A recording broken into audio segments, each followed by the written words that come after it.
नमस्कार, मैं रवीश कुमार। कोविड ने आज भारत के दो आंदोलन पुरुषों को छीन लिया। पर्यावरण के लिए लड़ने वाले सुंदरलाल बहुगुणा और महानगरों में पैदल चलने वालों के अधिकार के लिए लड़ने वाले प्रोफेसर दिनेश मोहन। सुंदरलाल बहुगुणा और चिपको आंदोलन के कई रूप आज भी जिंदा हैं। कुछ समय पहले आपने दिल्ली में देखा होगा जब सरोजनी नगर के इलाके में लोग पेड़ों को घेर कर खड़े हो गए थे और मुंबई के आरे के जंगलों को बचाने नौजवान निकल पड़े। सुंदरलाल बहुगुणा के आंदोलन पर तमाम किताबें हैं, वो अपना जीवन किताबों से बाहर जीते रहे। चिपको आंदोलन के कई नाम हैं, लेकिन सुंदरलाल बहुगुणा सबकी पहचान है। सुंदरलाल बहुगुणा के पास पर्यावरण के मसले को समझाने की अपनी ही एक खास भाषा थी। क्या है जंगल के उपहार, मिट्टी पानी और बयार, मिट्टी पानी और बयार, ये है जीवन के आधार। उन्होंने बांध का विरोध किया, लेकिन उनके जीवन में ही इतने बांध बन गए कि वे बांधों से घिर गए। इसके खिलाफ सत्याग्रह भी किया, उपवास पर भी रहे, अपने शरीर को कष्ट देकर यह समझाने की कोशिश करते रहे कि कुदरत का कष्ट कहीं ज्यादा बड़ा है, उसे जल्द समझा जाना चाहिए। पूरे देश में वृक्ष खेती पॉपुलराइज करो, पेड़ों की खेती। उससे दो लाभ होंगे, एक तो बारिश आएंगी, पानी कंजर्व होगा, और दूसरा प्रोडक्शन ज्यादा होगा।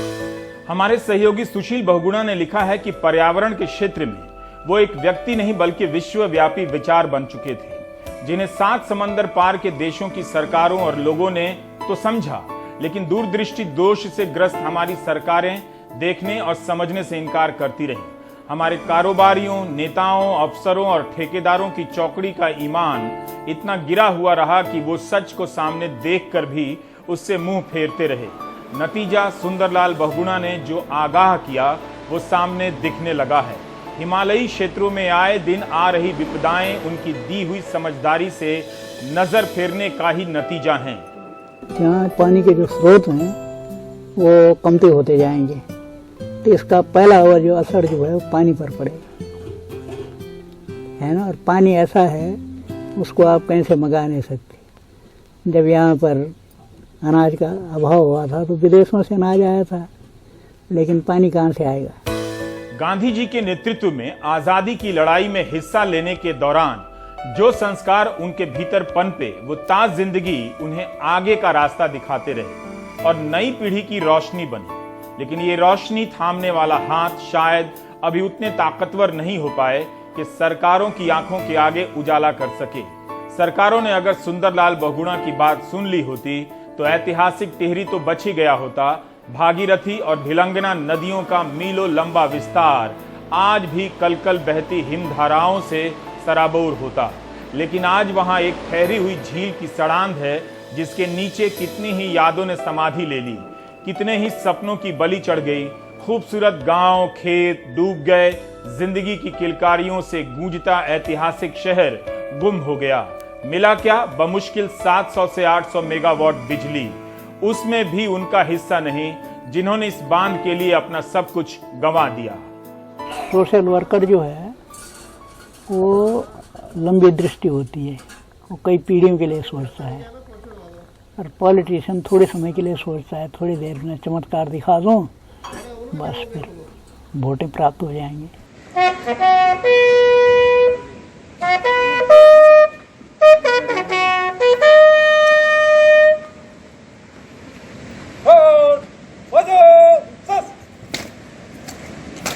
सुंदरलाल बहुगुणा पेड़ों को बचाने के लिए पेड़ों का आलिंगन करने वाली पीढ़ी के एक नायक थे। गौरा देवी, चंडी प्रसाद भट्ट जैसे चिपको आंदोलन के प्रणेताओं में से एक। आज हिमालय को देखने का एक खूबसूरत नजरिया चला गया। उसी तरह राजधानी दिल्ली को आम लोगों के हिसाब से देखने का नजरिया भी चला गया। प्रोफेसर दिनेश मोहन दिल्ली एक राजधानी के रूप में और एक शहर के रूप में कैसे बेहतर हो, इसे लेकर लगातार आवाज उठाने वाले प्रोफेसर दिनेश मोहन नहीं रहे। उनके ख्वाबों का शहर ऐसा होना था जहां कार वालों से ज्यादा पैदल चलने वालों और साइकिल चलाने वालों को जगह और अधिकार मिले। अगर आप इस शहर में कार से नहीं चलते हैं, पैदल चलते हैं, बस से चलते हैं, ऑटो से चलते हैं और साइकिल से चलते हैं, तो कहा जा सकता है कि आज आपने अपनी आवाज खो दी। आईटी बॉम्बे से पढ़ने और मिशिगन यूनिवर्सिटी से पीएचडी करने के बाद आईआईटी दिल्ली लौटते हैं तो पढ़ाने और रिसर्च का जीवन चुनते हैं।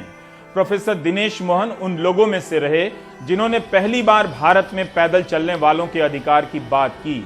उन्होंने लिखा, बोला, समझाया कि कैसे कार वालों ने शहर के हर जगह पर कब्जा कर लिया है। वे कारों के विरोधी नहीं थे, लेकिन इस बात के हिमायती थे कि अगर पार्किंग की जगह है तो कार हो।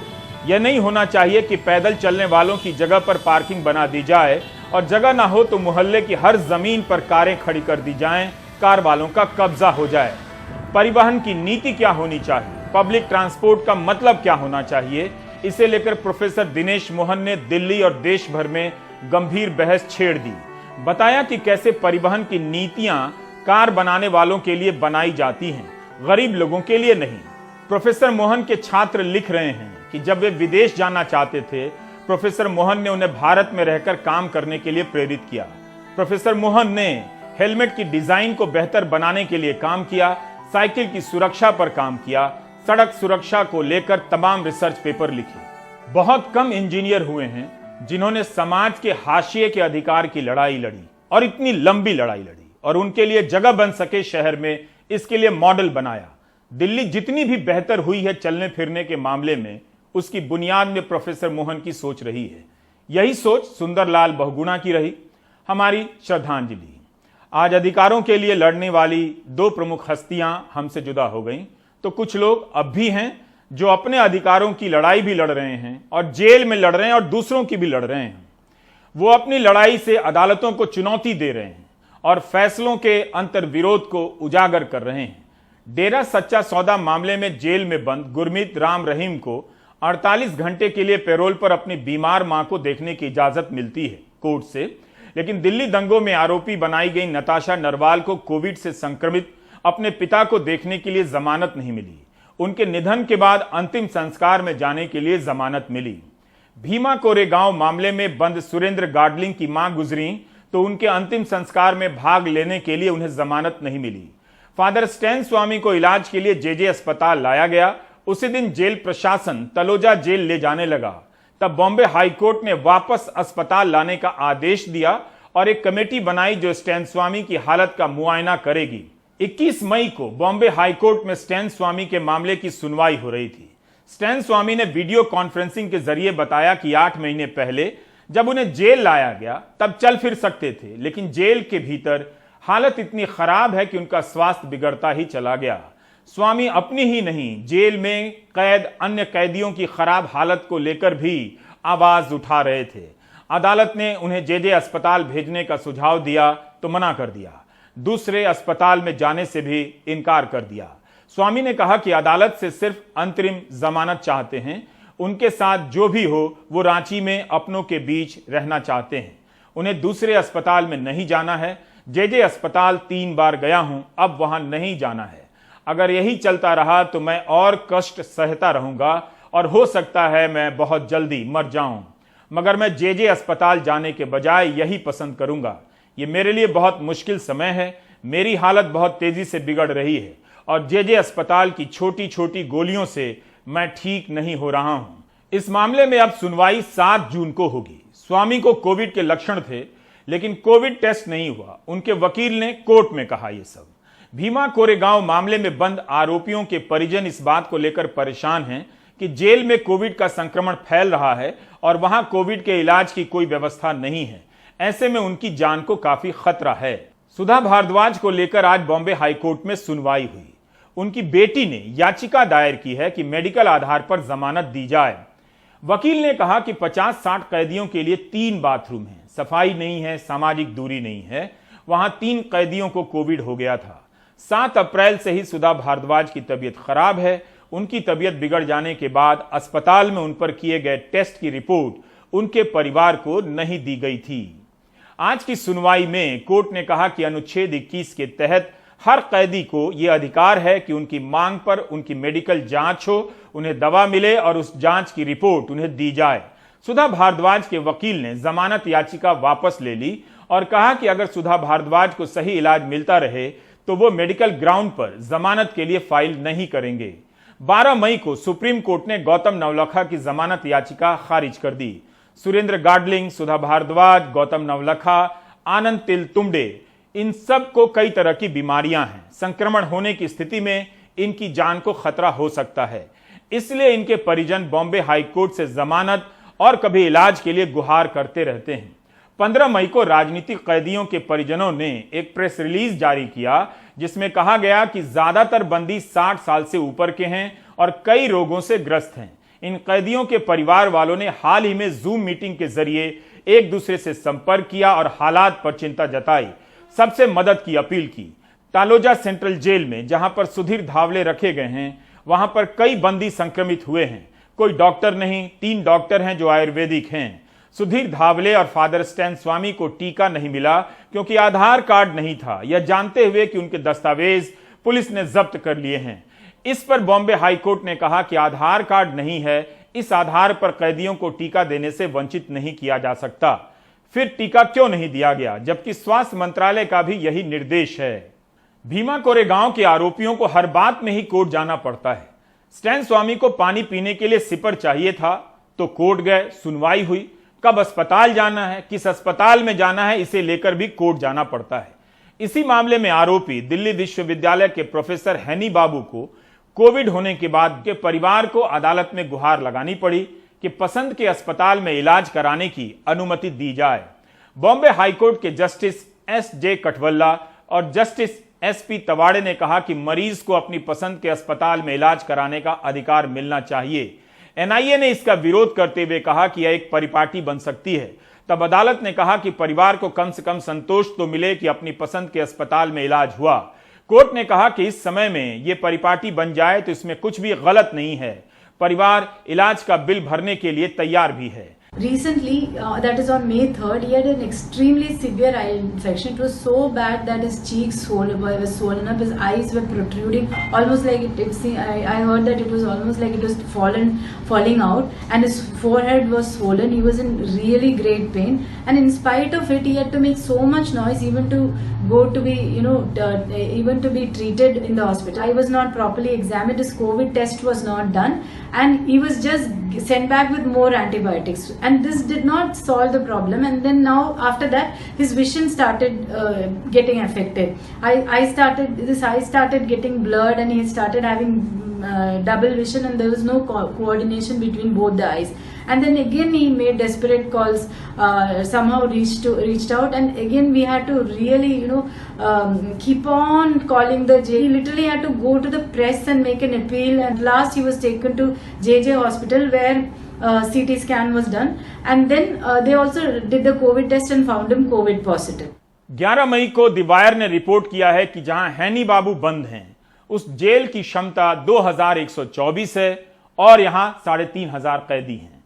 एक तरफ अदालत जेलों में भीड़ कम करने के आदेश दे रही है, मजिस्ट्रेट को 48 घंटे में याचिका पर फैसले के अधिकार दे रही है ताकि जेल खाली हो। दूसरी तरफ भीमा कोरेगांव के आरोपी जमानत और इलाज के लिए कोर्ट के चक्कर लगा रहे हैं। 10 मई को इलाहाबाद हाईकोर्ट ने अपने एक फैसले में कहा कि कोविड के मामले में बढ़ोतरी और जेलों में भीड़ से आरोपियों के साथ साथ पुलिस और जेल कर्मियों को खतरा है। ऐसे में कथित अपराधी को निश्चित अवधि के लिए अग्रिम जमानत दी जा सकती है जिससे जेल के भीतर संक्रमण ना फैले। रवीश, सबसे पहले तो मैं ये बताना चाहता हूं, किसी समाज और सभ्यता का आंकलन अगर करना है तो उनकी जेलों को देखें। मैं ये समझता हूं कि विंस्टन चर्चिल ने जो कहा था कि ह्यूमैनिटी, फेयरनेस और कैसे आप क्राइम और क्रिमिनल्स को ट्रीट करते हैं, यह पैमाना है जनतंत्र को नापने का। सिर्फ चुनाव जनतंत्र की यार्डस्टिक नहीं है। हमारी जेलों की क्या हालत आपको बताएं। 4,66,084 इनमेट्स हैं हमारी जेल में। ओवर क्राउडिंग है। पर डे 67.85 रुपीज हर इनमेट पे खर्च होता है। उसी में उसका खाना है, कपड़े हैं, मेडिकल है, वेलफेयर है, एजुकेशन है। ओवर क्राउडिंग है 118.4%। कई स्टेट्स में, 17 स्टेट्स में ओवर क्राउडिंग है और कहीं पे 250% से ज्यादा ऑक्यूपेंसी है। जो आर्थर रोड जेल की पिक्चर और वीडियो इंग्लिश जज को दिखाया गया था विजय मल्ल्या और नीरव मोदी के मामले में, वो रियलिटी सारी जेलों की नहीं है हमारे यहां। आप ये सोचिए कि अब ये जो मामला 16 लोग हैं भीमा कोरेगांव के, उनके बारे में आप सोचिए क्या व्यू हम ले रहे हैं। चीफ जस्टिस बोबडे ने पिछले साल यह कहा था कि कोरोना की वजह से ओवर क्राउडिंग कम की जाए। अब तो फॉरेंसिक लैब अमेरिका की आर्सेनल कंसल्टिंग, उसने बता दिया कि रोना विल्सन के कंप्यूटर में तो हैकर ने 22 फाइल इंक्रीमेटिंग जो है वो डाल दी थी। जब किसी को जेल होती है तो उसका article 19 right to move freely throughout the territory of India curtail होता है। आर्टिकल 21 का राइट टू लिबर्टी पूरी तरह कर्टेल नहीं होता, बस मूवमेंट के हद तक कर्टेल होता है। वो राइट उसके मौजूद रहते हैं। Right to be treated with human dignity, right to health. जेलों में तो बड़ी बड़ी किताबें लिखी जाती हैं। आप देखिए रवीश कि बेल के मामले में कितनी कंट्राडिक्शंस हैं। सुप्रीम कोर्ट जो है ललित मोहन थापर के लिए रात के 12 बजे बैठ गई और बेल दे दी गई, और यहां मोहसिन शेख के मामले में बेल इसलिए दे दी गई कि एक्यूज जो है वो विक्टिम के रिलीजन से और कपड़ों से प्रोवोक हो गया। ये जो लोग हैं ये पॉलिटिकल प्रिजनर्स हैं, ये पॉलिटिकल ऑफेंडर्स हैं, ये कोई हैबिचुअल क्रिमिनल्स नहीं हैं, हार्ड एंड क्रिमिनल्स नहीं हैं, ये डकैत और टेररिस्ट नहीं हैं। जस्टिस चंद्रचूड़ ने जो रोमिला थापर की पिटीशन सुप्रीम कोर्ट में रिजेक्ट हुई थी उसमें कहा था कि इन्होंने कोई वायलेंस नहीं की है, इसलिए एक सुप्रीम कोर्ट मॉनिटर्ड एसआईटी होनी चाहिए। मैं समझता हूं कि जिस तरीके से गौतम नवलखा की पिटीशन अभी सुप्रीम कोर्ट ने रिजेक्ट की, लॉ सेक्शन 167 सीआरपीसी में यह है कि अगर इन्वेस्टिगेशन 90 दिन के अंदर पूरा नहीं हुआ और आपका जुर्म जो है वो पनिशेबल है सजाए मौत से, लाइफ इंप्रिजनमेंट, ये 10 साल की सजा के लिए, तो आपको बेल दे दी जाएगी। सुप्रीम कोर्ट को एक लिबरल इंटरप्रिटेशन करके, डीमिंग फिक्शन करके, वो 34 दिन जो वो कस्टडी में अपने घर में रहे उसको भी काउंट कर लेना चाहिए था। हमारे यहां तो डीमिंग फिक्शन में कंपनी भी जूरिस्टिक पर्सन है, गंगा भी जूरिस्टिक पर्सन है, एक आइडल और मूर्ति भी जूरिस्टिक पर्सन है। आफ्टर ऑल अगर वो घर से बाहर नहीं निकल सकते तो वो जेल है, घर को जेल बना दिया गया।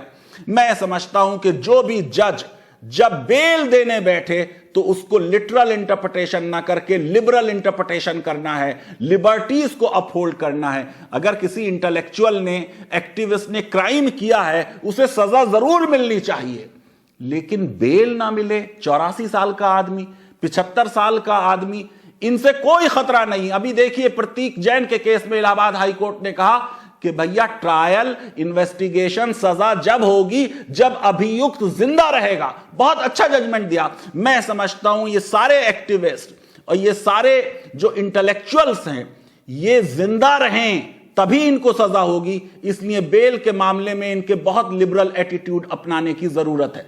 हवा, पानी, चलने और जीने के अधिकार की बात हो गई, अब टीका के अधिकार की बात कर लेते हैं। आज प्रधानमंत्री ने बनारस में चिकित्सकों से बात की और कोविड से मरने वाले परिवारों को दिलासा दिया, दुख जताया, श्रद्धांजलि दी।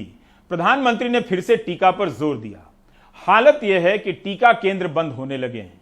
बीच बीच में टीका बनाने वाली कंपनियां अपने लक्ष्य को इतना बड़ा कर देती हैं कि हेडलाइन मोटी हो जाती है, मगर कुछ समझ नहीं आता कि इस खबर से गुदगुदी हो रही है या जी घबराने लगा है। टीका चाहिए अभी, लेकिन दावे हो रहे हैं जुलाई, दिसंबर और अगले साल कितने टीके का उत्पादन होगा।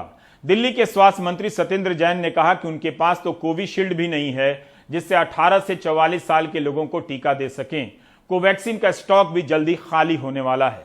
शरद शर्मा जामा मस्जिद के एक टीका केंद्र गए, वहां देखा कि जहां हर दिन 1000 टीके लगते थे अब 300 भी नहीं लग रहे हैं। मैं इस वक्त जामा मस्जिद के सरकारी स्कूल में हूं जहां पर कोविशील्ड लग रही है, और इस सेंटर पर देखिए बताते हैं आपको कि किस तरह से पहले के मुकाबले कोटा कम हुआ है, वैक्सीन कम लग रही है क्योंकि वैक्सीन का स्टॉक ही खत्म होने वाला है, बिल्कुल अंतिम चरणों में है।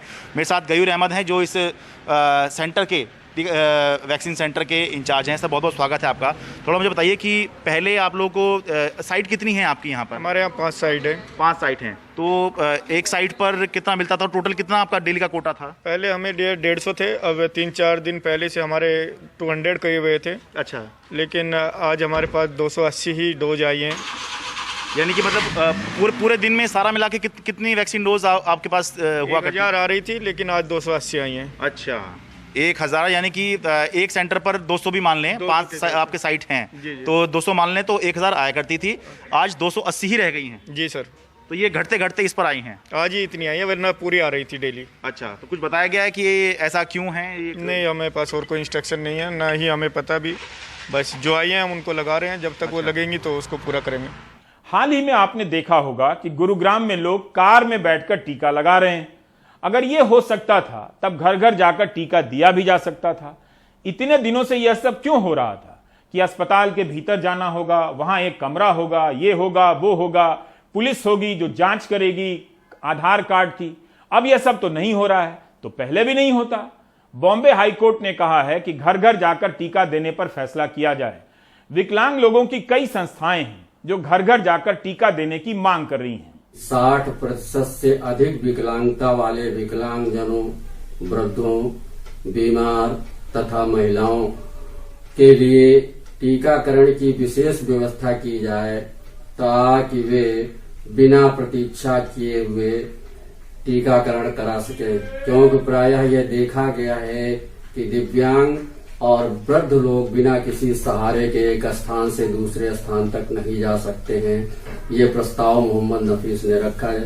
फिर मैंने समिति की ओर से जिला प्रशासन, उत्तर प्रदेश स्वास्थ्य विभाग तथा भारत सरकार के स्वास्थ्य विभाग को एक स्पीड पोस्ट पत्र भेजा, जिसमें मैंने मांग की कि दिव्यांगों के हित में जो एक स्थान से दूसरे स्थान तक बिना किसी सहयोग के नहीं जा सकते, कुछ ऐसी व्यवस्था की जाए ताकि दिव्यांग, वृद्ध एवं महिलाएं टीकाकरण पर उपस्थित होकर बिना बारी की प्रतीक्षा किए हुए टीकाकरण करा सके। सौरभ शुक्ल की एक रिपोर्ट है। दिल्ली से सटे गांवों की हालत दूर दराज के गांवों जैसी हो गई है। प्राथमिक स्वास्थ्य केंद्रों की हालत इतनी खराब है कि उन्हें ही अस्पताल ले जाने की जरूरत है।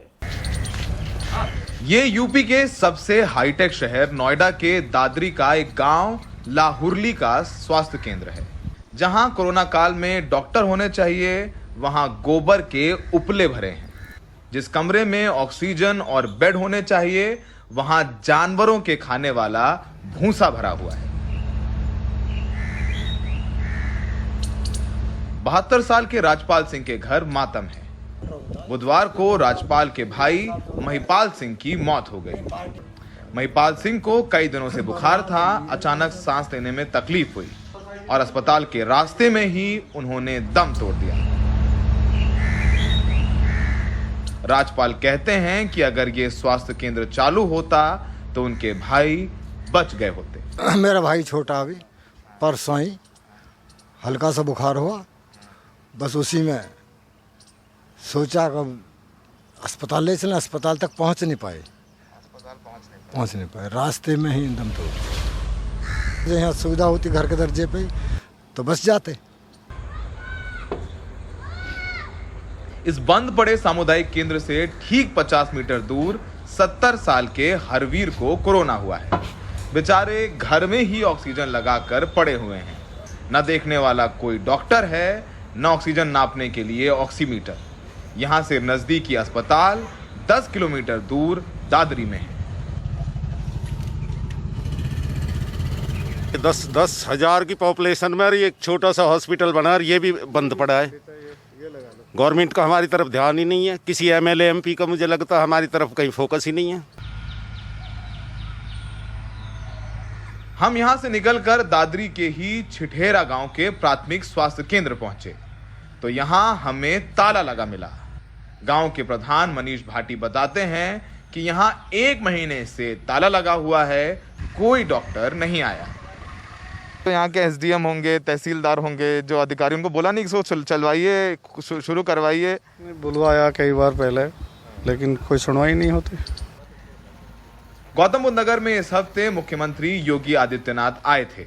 उन्हें कुछ गांव के प्राथमिक केंद्रों का रंग रोगन कर दौरा भी कराया गया, लेकिन असलियत में यहाँ के सैकड़ों गांव कोरोना के दौर में राम भरोसे हैं। एक बहुत पुराना शेर है कि तुम्हारी फाइलों में गांव का मौसम गुलाबी है, लेकिन हकीकत में यहाँ पर गोबर, कूड़ा करकट है प्राथमिक स्वास्थ्य केंद्र में, और यहाँ के गांव वालों का कोई माई बाप नहीं है। सहयोगी सचिन गुप्ता के साथ दादरी से सौरभ शुक्ला, एनडीटीवी इंडिया। हमारे सहयोगी मनीष शर्मा ने ऐसे ही एक और अस्पताल की रिपोर्ट भेजी है, जो लाखों रुपए में बनकर तैयार तो हुआ, लेकिन कई दिनों से ताला बंद है। 2 एकड़ की जमीन में यह अस्पताल खड़ा है। गौतम बुद्ध नगर का प्राथमिक स्वास्थ्य केंद्र बिलासपुर 78 लाख की लागत से बनकर तैयार हुआ। इस अस्पताल पर 1 लाख ग्रामीणों का स्वास्थ्य निर्भर करता है। 15 मई को इलाके के विधायक ठाकुर धीरेन्द्र सिंह ने ताला खोला। 2 दिन तक वहां वार्ड बॉय रहा, फिर ताला लटक गया। 20 से अधिक दिनों से बिलासपुर के लोग अस्पताल खुलने का इंतजार कर रहे हैं। मनीष ने बताया कि अस्पताल में ना तो कर्मचारी हैं, ना डॉक्टर, सफाई कर्मचारी हैं जो अपनी ड्यूटी करने आते हैं। इस अस्पताल के विषय में मेरी बात माननीय एमएलसी विधायक श्री चंद्र शर्मा जी से भी बात हुई। उन्होंने भी मुझे आश्वासन दिया और उन्होंने एक लेटर भी लिखा डीएम के लिए, और माननीय महेश शर्मा जी के प्रतिनिधि आए थे, उनके सामने भी एक बात रखी गई। वो आए भी, उन्होंने यहाँ का दौरा भी किया और उन्होंने आश्वासन दिया कि हम बात रखेंगे। और एक वर्चुअल मीटिंग हुई जिसमें सांसद महोदय वगैरह इकट्ठे हुए और ये बात उन्होंने उठाई, लेकिन इसका कोई जनता को फ़ायदा नहीं हुआ है। मेरी बात अपने स्वास्थ्य मंत्री जी से भी हुई, उन्होंने मुझे आश्वासन दिया जय प्रताप सिंह जी से, लेकिन कुछ कार्रवाई धरातल पर नहीं हो पाई है। जी सर, यहाँ से करीब 18-20 किलोमीटर के दूर पे जिम्स हॉस्पिटल है, सरकारी हॉस्पिटल है, और वहाँ पर काफ़ी भीड़ लगी रहती है। अगर हम वहाँ पर इलाज के लिए जाते भी हैं तो वहाँ पर दिल्ली तक के, नोएडा से लोग आते हैं और हम लोगों को यहाँ बेड नहीं मिल पाते हैं। अब जैसे कि हमारे बिलासपुर कस्बे में स्वास्थ्य केंद्र खुला हुआ है, अगर इसमें सुविधा उपलब्ध हो तो हमें उधर जाने की जरूरत ना पड़ेगी। लेकिन अभी तो ये बंद पड़ा है। हाँ, अभी ये बंद पड़ा है। पहले भी यहाँ डॉक्टर नहीं आते थे, वार्ड वही टैबलेट वगैरह दे देते थे, मतलब डॉक्टर नहीं थे यहाँ पर। उम्मीद है इसी रिपोर्ट का कुछ असर होगा। लोग अस्पताल के अधिकार की लड़ाई लड़ेंगे, अपने गांव में, अपने शहर में और मोहल्ले में।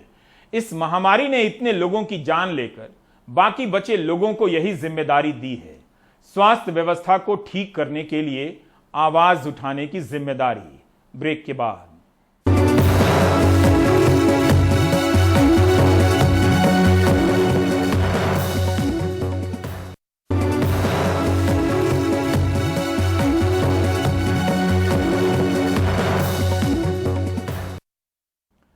जब भी महामारी के चढ़ने का ग्राफ सीधा होगा, उतरने का भी वैसा ही होगा। इसके बीच कुछ वक्त लग सकता है, लेकिन महामारी की संख्या तेजी से इसी तरह कम होने लगती है। यही दिल्ली और एनसीआर में हो रहा है। इस संकट ने मदद करने वाले एक से एक नायकों को आगे किया है, जिनकी कहानी शायद कभी पूरी तरह दर्ज ना हो पाएगी। उन्हें पता है, लेकिन तब भी वे मदद का काम करते रहेंगे, कर भी रहे हैं। गाजियाबाद के मोहन नगर के एक डेंटल कॉलेज में 150 बेड का कोविड केयर सेंटर। यहाँ कोरोना मरीजों को दवा से लेकर ऑक्सीजन और खाने से लेकर सभी अहम टेस्ट मुफ्त हैं।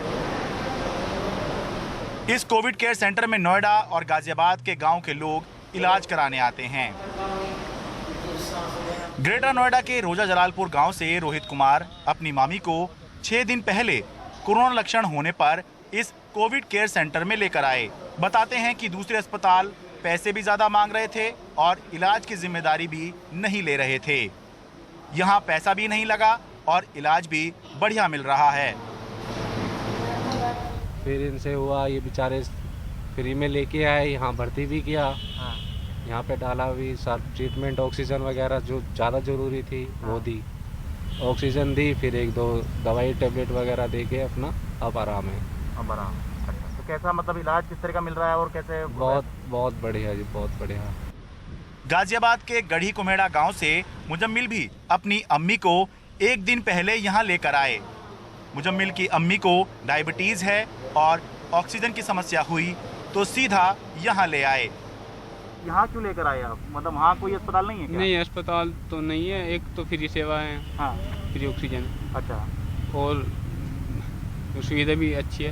अच्छा, तो मतलब अभी कैसी स्थिति है उनकी? सही है, अब नॉर्मल है, खा पी भी रही है सही। अच्छा, और यहाँ इलाज किस तरह का दे रहे हैं ये लोग? सही दे रहे हैं, टाइम से दे रहे हैं। दरअसल ये सारी सुविधा खालसा हेल्प इंटरनेशनल नाम की संस्था कोरोना मरीजों को मुफ्त दे रही है। कोरोना मरीजों के उपचार के लिए ये इस संस्था का लेवल 2 का इंतजाम है, जो 10 दिन पहले शुरू हुआ है। इससे पहले इसी संस्था ने गाजियाबाद के इंदिरापुरम गुरुद्वारे के बाहर सबसे पहले ऑक्सीजन लंगर शुरू किया, जिसमें 5 से 6 हजार लोगों को 22 अप्रैल से 15 मई तक उस समय ऑक्सीजन देकर बचाया गया जब पूरे देश में ऑक्सीजन को लेकर हाहाकार मचा हुआ था। अब खालसा हेल्प नाम की ये संस्था कोरोना का बाकायदा अस्पताल बनाने की सोच रही है।